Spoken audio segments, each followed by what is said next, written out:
everybody, welcome back to Skyway Classics YouTube channel. We're now going for a ride in our 1970 Volkswagen Beetle convertible. Of course, you know Skyway Classics has now two of these fine little Beetles, the other one having just as much originality as this one.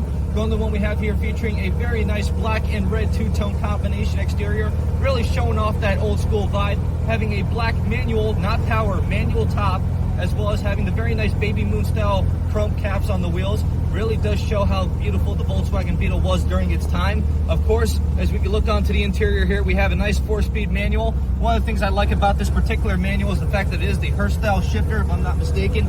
It does have the very nice lock here, which you use to lift up, go left, and go down for your shifter pattern. Of course, you can see right here it's faded, but still there. Also having the very original style Volkswagen wheel, showing no deterioration, no cracks on it. In fact, still having, like a lot of our old school wheels, the power to move it with one finger. But of course, even looking at it, Volkswagen was simple back in its time, only having one little gauge in the middle.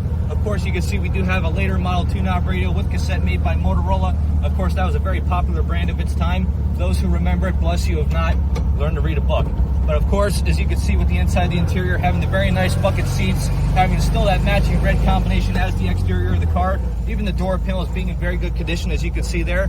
In fact, even the underside of the convertible top, if you look behind me, they did do a little bit of a fabrication there to really give it more of a nicer style than just showing it was a convertible top. But of course, being a convertible, it shows a lot more style than the hard tops, as most people were desirable back then in the day.